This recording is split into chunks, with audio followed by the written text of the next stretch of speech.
Greetings, I'm John Setzler. Welcome to the Kamado Joe cooking channel. Today I'm going to take a few minutes to show you the new cast iron pieces for your Kamado Joe and how to prepare them, how to season them, and how to take care of them as you cook on them. So let's get started.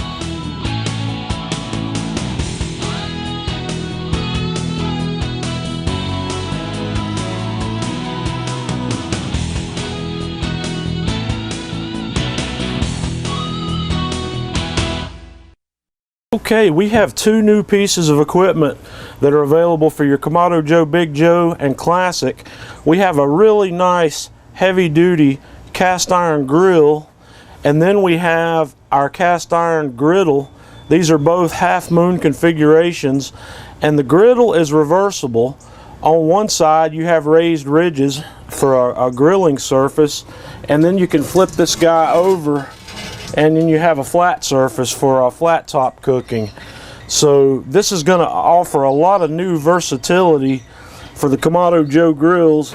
And the first thing I want to do is show you how to season this cast iron and how to care for it. Cast iron is a superior cooking surface, but it does require a little bit of extra attention.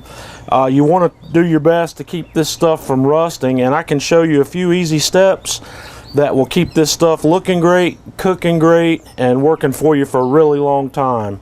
Okay, the first thing I'm going to do is take one of my Kamado Joe starter cubes, and we're going to build a fire in the Kamado.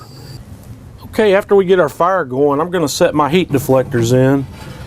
We're going to do this over indirect heat. And this is also something you can do in your oven if you don't want to do it on the grill.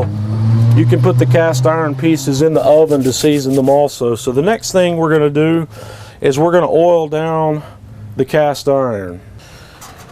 Okay, what I'm going to do here is I'm going to take a rag and I'm going to use peanut oil on this.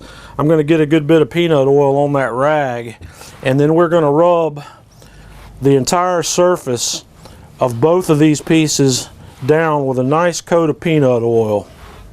And then after we get a good coat on that side, we're going to flip the pieces over and do the same thing on the back side. And once we've got both sides of this coated, we're going to put these on the grill. I'm just going to set each half of these on the top part of our flexible cooking system, and we are going to let the grill come up to 350 degrees, and we're going to keep it at 350 degrees for 1 hour. Okay, now that we've got the grill up to 350 degrees, we want to hold it there for about an hour. Okay, we've been going for an hour here. I'm going to open the lid and let you have a look.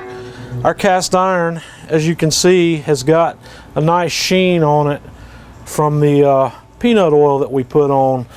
Our next step is we need to let this cool, and we're going to let it cool naturally just by closing up the Kamado Joe and closing up the vents and letting it cool back down. Okay, now that our grates have cooled down, these guys are seasoned and ready to go. What I highly recommend on your first time around is to do this process twice. I would run through this again. This is actually the second seasoning I've put on these. So these guys are ready to go, and this is something you'll need to do periodically. You'll need to just keep an eye on it, because really high temperature cooks can burn some of the seasoning off. But to maintain these things normally throughout your regular cooks, what you want to do when you finish cooking on it is take a wire brush, a regular grill type brush, and scrub all the food debris off of it. And then I like to use spray oil like Pam, canola oil. After they've cooled down, just spray it on there and wipe it in real good, and that will keep these things from rusting. Another item I forgot to show you initially is each of these grates comes with its own grill lifter that's also cast iron, which you can use to lift these grates out of the grill when they're hot if you need to. There's a slot there for that one, or you can just grab the grill grate by itself from one end and lift these guys out while they're hot. You can season this also if you like, but it's not really necessary, and it doesn't really matter if this guy rusts. So that's all there is to taking care of this. I'm really looking forward to seeing what some of you guys have done. Our Facebook response on these has been outstanding. So until next time, this is John Setzler with Kamado Joe Cooking Channel.